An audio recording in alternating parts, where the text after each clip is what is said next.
Kanchipuram Varamahalakshmi Silks, the Grand Banarasi Mela. First time ever in Hyderabad starting from November 1st.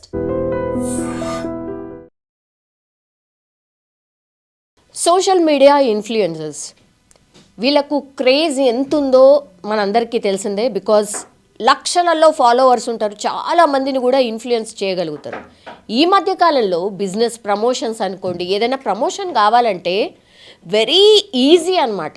Social ఇన్ఫ్లుయెన్సర్స్కి ఒక్కసారి వాళ్ళని contact అయ్యి మా product ఇదమ్మా, లేకపోతే మా బిజినెస్ ప్రమోషన్ చేయండి అని అంటే వాళ్ళకు ఉన్నటువంటి ఫాలోవర్స్ ఎవరైతే ఉంటారో వాళ్ళు మినిమం అన్నా చూస్తారు కదా అన్న దాంట్లో వాళ్ళని అప్రోచ్ అవ్వడం, ఆ తర్వాత వాళ్ళ బిజినెస్ ప్రమోషన్స్ని పెద్ద ఎత్తున వేసుకుంటున్నారు.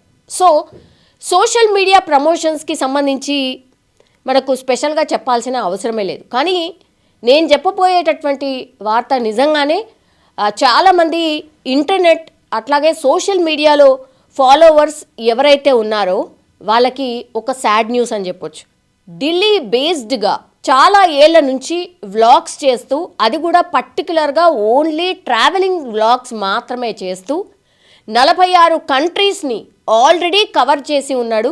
ఇప్పుడు ప్రస్తుతం అమెరికా వెళ్ళి ఒక ఈవెంట్లో, లాస్ వెగాస్ ఈవెంట్లో ఈ ఆటోమొబైల్కి సంబంధించిన ఈవెంట్ని కవర్ చేయడానికి వెళ్ళిండు అనునయ్ సూద్. ఈయనకు కేవలం 32 సంవత్సరాలు మాత్రమే. 4వ తారీఖున సోషల్ ఇన్ఫ్లుయెన్సర్స్ ఎప్పటికప్పుడు వాళ్ళు ఏం చేస్తున్నారు, ఎక్కడున్నారు, ఏంటి అనేది కూడా ఎప్పటికప్పుడు అప్డేట్ చేస్తూ ఉంటారు. కాబట్టి లాస్ట్ అప్డేట్ అయినది మొన్న 4th రోజున వచ్చింది. ఆ తర్వాత నుంచి ఎట్లాంటి అప్డేట్ లేదు. కానీ ఈరోజు ఒక షాకింగ్ వార్త అదే పేజ్లో, అనునయ్ సూద్ పేజ్లో వాళ్ళ ఫ్యామిలీ మెంబర్స్ పెట్టినటువంటిది. అది ఏంటి అని అంటే అనునయ్ సూద్ ఇక లేడు, ఆయన చనిపోయాడు అని. ఒక్కసారిగా ఆ మెసేజ్ చూసినటువంటి వాళ్ళ ఫాలోవర్స్ ఎవరైతే ఉన్నారో ఒక రకంగా షాక్కి గురైపోయారు. ఏంటిది, బై మిస్టేకన్లీ ఏమన్నా వచ్చిందా, ఏమన్నా ఆయన పేజ్ ఏమైనా హ్యాక్ అయిందా, ఆయన లేకపోవడం ఏంటి, మొన్ననే కదా లాస్ట్గా 4వ తారీఖు నాడే నేను ఇక్కడ ఉన్నాను, ఆటోమొబైల్కి సంబంధించిన ఈవెంట్ని, బిగ్ ఈవెంట్ని నేను కవర్ చేస్తున్నాను, నాకు చాలా హ్యాపీగా ఉంది అని మొన్ననే కదా పోస్ట్ చేసిండు. అట్లాంటిది ఈ వార్త ఏంటి ఇట్లుంది అని క్రాస్ చెక్ చేద్దాము అంటేనేమో కొన్ని గంటల తర్వాత వాళ్ళ అభిమానులకు నిజంగానే ఒక షాకింగ్ లాగా నిజంగానే అనునయ్ సూద్ చనిపోయాడు అని. ఆయన సోషల్ మీడియా ఫాలోవర్స్ ఎంతమందో తెలుసా, ఇన్స్టాగ్రామ్ ఫాలోవర్స్ ఎంతమందో తెలుసా, 14 లక్షల మంది. అండ్ యూట్యూబ్ ఛానల్ ఫాలోవర్స్ 3,40,000 మంది.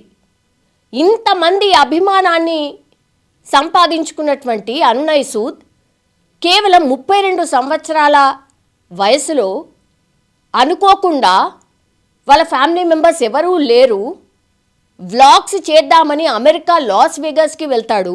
అక్కడ హఠాత్తుగా చనిపోయినట్టుగా వాళ్ళ పేరెంట్స్కి ఇన్ఫర్మేషన్ వస్తుంది. ఇంకా కూడా మరి అసలు అనునయ్ సూద్ చనిపోవడానికి రీజన్ ఏంటి, ఎట్లా చనిపోయిండు ఏంటి అనేది కూడా ఒక పెద్ద మిస్టరీ లాగా మారిపోయింది. ఎందుకంటే ఎట్లా చనిపోయిండు ఏంటి అనేది కూడా వాళ్ళ ఫ్యామిలీ మెంబర్స్ ఎక్కడ కూడా మెన్షన్ చేయలేదు. దీంతో ఒక చర్చ స్టార్ట్ అయింది, ఒక టెన్షన్, అసలు ఏమై ఉంటుంది, ఏంటి, అట్లెట్లా చనిపోయిండు అని. ఇది అమెరికాలో జరిగినటువంటి ఇన్సిడెంట్ కావడం, అక్కడి నుంచి ఏ ఇన్ఫర్మేషన్ వచ్చినా సరే వాళ్ళ పేరెంట్స్ కేవలం మా ప్రైవసీని గౌరవించండి, ఆయన ఇక లేడు కాబట్టి మేము అత్యంత బాధలో ఉన్నాం, దయచేసి మేము ఇంతవరకే చెప్పగలం అని ఒక పోస్ట్ చేసిండ్రు, అంతే, అక్కడికే ఇంకా. కానీ వాళ్ళ ఫాలోవర్స్ ఎవరైతే ఉన్నారో వాళ్ళు డిఫరెంట్ రిసోర్సెస్, వాళ్ళకున్నటువంటి సోర్స్ ద్వారా కనుక్కునే ప్రయత్నం చేస్తున్నారు. అసలు ఏమై ఉంటాడు, ఏమై ఉంటుంది, 32 సంవత్సరాలకే అంత ఏమంటారు వెరీ యాక్టివ్ అండ్ 46 దేశాలు తిరిగినటువంటి వ్యక్తి హఠాత్తుగా చనిపోయాడు అని అంటే ఎట్లా నమ్మాలి? ఒక సోర్స్ ద్వారా మనకు తెలుస్తున్నది ఏంటి అంటే హార్ట్ అటాక్ వచ్చింది అనేటువంటిది ఒక బేసిక్ ఇన్ఫర్మేషన్. అది కూడా అంటే కన్ఫర్మ్ చేయట్లేదు. బికాజ్ వీళ్ళు వాళ్ళ పేరెంట్స్ అక్కడ వాళ్ళ అధికారులతో మాట్లాడే ప్రయత్నం చేస్తున్నారు. బాడీని తొందరగా మాకు అప్పగించండి అని రిక్వెస్ట్ చేస్తూ ఉన్నారు. కేంద్ర సర్కార్ అండ్ ఢిల్లీకి సంబంధించిన పెద్ద మనుషులతోని వాళ్ళు మాట్లాడే ప్రయత్నం చేస్తున్నారు. ఒక ప్రయత్నం అయితే అంటే అత్యంత తొందరగా బాడీని అయితే మాకు అప్పగించండి అనేటువంటిది వాళ్ళు చేస్తున్నటువంటి ప్రయత్నం. కానీ వాళ్ళ ఫాలోవర్స్ ఎవరైతే ఉన్నారో మరి ఏమైంది ఏంటి అనేది కూడా పెద్ద ఎత్తున ఒక చర్చ. ఏమో ఆ తర్వాత మళ్ళా తెలిసే అవకాశం ఉంటుంది కావచ్చు, కానీ ఒక రకంగా షాకింగ్ అనమాట. ఈ మధ్యకాలంలో నిజంగానే ఒకవేళ హార్ట్అటాక్తో చనిపోయి ఉంటే మాత్రం మరి ఒక్కడే ఉన్నాడా, నిద్రలోనే చనిపోయి ఉంటాడా, లేకపోతే ఈవెంట్ కవర్ చేస్తూ అక్కడ కుప్పకూలిపోయాడా, ఇదంతానైతే ఇన్ఫర్మేషన్ రావాల్సి ఉంది. కానీ నిజంగానే ఈ వ్లాగర్స్ ఎవరైతే ఉంటారో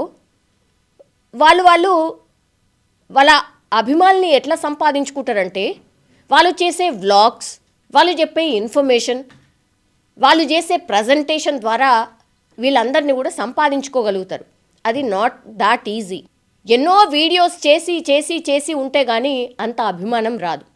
ఇప్పుడు ఇంకో చర్చ ఏంటి అని అంటే, అంత చిన్న ఏజ్లో ఢిల్లీ బేస్డ్గా సంబంధించిన వ్యక్తి ఆయన కొద్దిగా ఎదుగుతూ ఆయన రీసెంట్లీ దుబాయ్ బేస్డ్గా వర్క్ చేస్తున్నాడు. అక్కడి నుంచే ఏ కంట్రీకి వెళ్ళాలన్నా, అక్కడి నుంచే వ్లాగ్స్ చేయాలన్నా ఇదంతా కూడా ఆయన ఆఫీస్ స్ట్రక్చర్ అంతా కూడా దుబాయ్ బేస్డ్గానే పెట్టుకొని ఇదంతా కూడా చేస్తూ ఉంటున్నా. ఎందుకంటే ఇప్పుడు ఇన్ఫ్లుయెన్సర్స్దే నెక్స్ట్ ఉన్నటువంటిది మొత్తం వాళ్ళదే. సో ఆయన సెటిల్ అవ్వాలనుకున్నాడు, బాగుంది. అండ్ ఆయన నెట్ వర్త్ ఎంత తెలుసా? ప్రతి సంవత్సరం ఇమాజిన్ కూడా చేయగలుగుతారో లేదో కానీ ఈ చర్చ కూడా స్టార్ట్ అయింది. 7 నుంచి 8 కోట్ల రూపాయలు ఈ ఇన్ఫ్లుయెన్సర్ ఎవ్రీ సంవత్సరం కొలాబరేషన్ అనుకోండి, ప్రమోషన్స్ అనుకోండి, బ్లాగ్ల ద్వారా సోషల్ మీడియా పే చేస్తున్నది అనుకోండి, అన్నీ కలిపి నెట్ వర్త్ 7 నుంచి 8 కోట్ల రూపాయలు ఆయన సంపాదన. సో ఎంత వెల్ సెటిల్డ్ అయిండు, అట్లాగే ఆయన ఫ్యూచర్ ఎలా ఉండాలి ఏంటి అనేది కూడా చాలా బాగా ఊహించుకొని ఉంటాడు కదా పాపం. ఆల్ ఆఫ్ సడన్గా మరి ఏమైందో ఏంటో అందరికీ కూడా హార్ట్ బ్రేకింగ్ వార్త.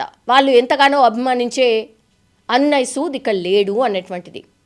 సో ఇప్పుడు ప్రస్తుతం ఈ వార్త ఇంటర్నెట్ని అంతా కూడా షేక్ చేస్తున్నటువంటి పరిస్థితి. ఆయన ఫోర్బ్స్ జాబితాలో కూడా 2022, 2023, 24 టాప్ 100 ఇన్ఫ్లుయెన్సర్స్ ఎవరైతే ఉన్నారో డిజిటల్ మీడియాలో, అందులో కూడా ఈ అన్నయ్య సూద్కి చోటు ఉంది అని అంటే ఎంత మంచి వ్లాగరో దీన్ని బట్టి మీరు అర్థం చేసుకోండి. సో ఒక రకంగా నిజంగానే పాపం సాడ్ వార్త. అట్లాగే వాళ్ళ ఫ్యామిలీ ఎంత కుమిలిపోతుందో కదా. ఇప్పుడు అభిమానించే వాళ్ళు, ఆయన ఫాలోవర్సే ఇంత బాధపడుతుంటే ఇక వాళ్ళ ఫ్యామిలీ బాధనైతే మనం ఊహించుకోలేం. సో నిజంగానే పాపం అన్నయ్య సూద్కి మంచి ఫ్యూచర్ ఉండింది. అట్లాగే హఠాత్తుగా ఆయన చనిపోవడం మాత్రం నిజంగానే అత్యంత బాధాకరం అని మాత్రం చెప్పొచ్చు.